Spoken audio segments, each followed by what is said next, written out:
అస్మద్గురుభ్యో నమః. శ్రీమాత్రే నమః. మళ్ళీ మీ ముందుకు ఒక కొత్త వీడియోతో వచ్చేసానండి. మనకిప్పుడు నవరాత్రులు జరుగుతున్నాయి కదా! మీకు 2, 3 రకాలైనటువంటి కుంకుమ పూజ చేసుకునే నామాలు చెప్తాను. మీకు ఆ సమయానికి ఏది అనుకూలంగా ఉంటే దాన్ని మీరు కుంకుమ పూజ చేసుకోండి. ఎప్పుడంటే ప్రదోష వేళ చేసుకోవాలి. ముఖ్యంగా ఈ రోజు నుంచి మొదలుపెట్టి, ఎందుకంటే ఇవాళ పంచమి. ఉపాంగ పూజ అంటాం కదా లలితాదేవిది. అలాంటి మంచి రోజనమాట. ఉపాంగ పూజ విధానం గురించి అయితే చెప్పట్లేదు, కానీ ఈ రోజు నుంచి మొదలుకొని, అంటే ఇప్పటిదాకా ఎవరో చేయలేదని అనుకున్న వాళ్ళు ఇవాళ నుంచి మొదలు పెట్టుకొని కుంకుమ పూజ పర్టికులర్గా ప్రదోష వేళ, అది సాయంకాలం ప్రదోష వేళ కుంకుమ పూజ కనుక చేసుకున్నట్లయితే చాలా మంచి ఫలితం ఉంటుంది. ఇవాళ నుంచి దశమి, అంటే 12వ తారీఖు శనివారం దశమి దాకా. సరే, కుంకుమ పూజ చేసుకోవడానికి మనకి మామూలుగా అందరికీ తెలిసినటువంటి సుపరిచితమైనటువంటి నామం ఏంటి? సర్వమంగళ మాంగళ్యే శివే సర్వార్థ సాధికే శరణ్యే త్రయంబకే దేవి నారాయణి నమోస్తుతే. ఇలా 3 వేళతో దీన్ని మృగముద్ర అంటారు. ఈ మృగముద్రతో కుంకుమ తీసుకుని అలా కొంచెం అమ్మవారి పాదాల దగ్గర పడేలాగా నెమ్మదిగా మీ ఇష్టం వచ్చినంతసేపు చేసుకోవచ్చు. అదొక పద్ధతి. ఇంకొక పద్ధతి ఏంటంటే, మనకి లలితా అమ్మవారి యొక్క అష్టోత్తరం తెలుసు కదా. ఓం రజతాచల శృంగాగ్ర మధ్యస్థాయై నమో నమః. ఓం లీలాక్లుప్త బ్రహ్మాండ మండలాయై నమో నమః అన్ని చదువుతాం కదా లలిత అష్టోత్తరం. ఇలాగే అలా కుంకుమ పూజ చేసుకోవడం ఒక పద్ధతి. అన్నిటికంటే ఉత్కృష్టమైన పద్ధతి, అంటే అన్నిటికంటే అని కాదు, సమయాన్ని బట్టి, అంటే లక్ష్మీ హృదయంలో ఉన్నటువంటి ఇప్పుడు మనం చెప్పుకోబోయేటటువంటి నామాలని గనక కుంకుమ పూజ చేసేటప్పుడు అనుకుంటూ గనక పూజ చేస్తే అది చాలా ఉత్కృష్టమైనటువంటి ఫలితాన్ని ఇస్తుంది. అది మనకి ఉన్నట్టు ఇప్పటికిప్పుడు వచ్చినటువంటి కష్టం తీరిపోవాలి, ఆ తీరిపోయే మార్గాన్ని చూపిస్తుంది ఆ లక్ష్మీ హృదయంలో ఉన్నటువంటి ఆ మంత్రం. అస్తమాను కూడా అనుకోవచ్చు, ఎలాంటి పరిస్థితిలోనైనా అనుకోవచ్చు. ఇప్పుడు లలిత స్తోత్రం ఉందనుకోండి, ఓం శ్రీ రజతాసుర శృంగాగ్ర మధ్యస్థాయే నమో నమః, ఓం లీలాక్లుప్త బ్రహ్మాండ మండలాయే నమో నమః, ఓం శంకర అర్ధాంగ సౌందర్య శరీరాయే నమో నమః అని అనుకోవడానికి అవి పెద్ద పెద్ద నామాలు. ఆ పెద్ద పెద్ద నామాలు ఒక్కొక్కసారి నాలిక మడతపడచ్చు, తిరగకపోవచ్చు, తప్పు పలకచ్చు.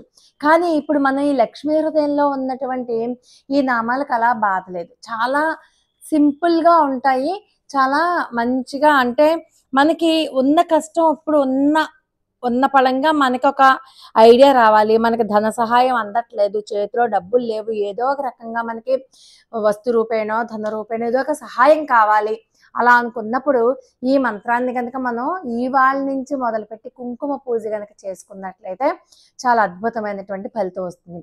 లక్ష్మీ హృదయంలో ఉన్నటువంటి ఆ శ్లోకం చెప్పుకుంటూ ఎలా కుంకుమ పూజ చేయాలో ఇప్పుడు మనం ఆ శ్లోకాన్ని చెప్పుకుందాం.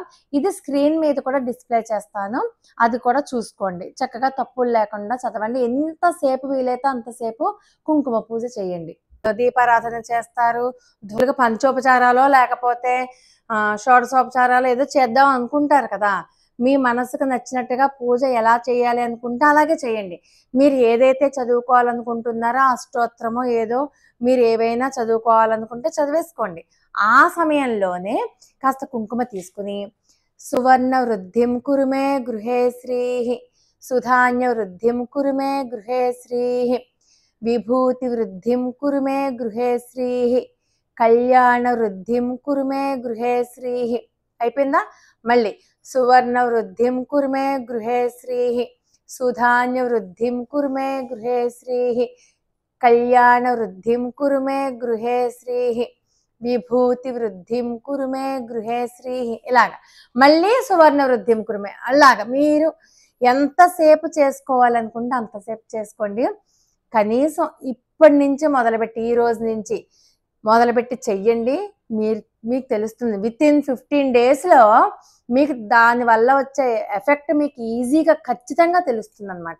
అలా చేసుకుంటే కనుక చాలా రకాలైనటువంటి ఇబ్బందుల నుంచి మనం బయటపడిపోతాం. ముఖ్యంగా మనందరికీ ఉన్నవి ఏంటంటే ఆర్థిక కష్టాలు. ఎవరో ఒకళ్ళు మనం ఇచ్చిన డబ్బులు తిరిగి ఇవ్వకుండా మనల్ని ఏడిపించడమో, లేపోతే మనకే రావాల్సిన డబ్బులు రాకుండా ఉండిపోవడమో, సమయానికి తగిన సహాయం అందకపోవడమో, ఇలాంటి మనకి ఏ పూర్వజన్మలో చేసిన కర్మ మనకు అడ్డు రావడమో, ఇలాంటివన్నీ జరుగుతూ ఉంటాయి. ఆ కర్మలన్నింటినీ కూడా తప్పించి మనకి సత్వరమే ఈ ఆర్థిక ధన సహాయం అందేలా చేసే మంత్రాలు ఇది లక్ష్మీ హృదయంలో ఉంటుంది. లక్ష్మీ హృదయం చదవడం వచ్చిన వాళ్ళంతా కూడా ఆ లక్ష్మీ హృదయం చదువుకున్నా సరే, లేకపోతే ఈ 4 లైన్ల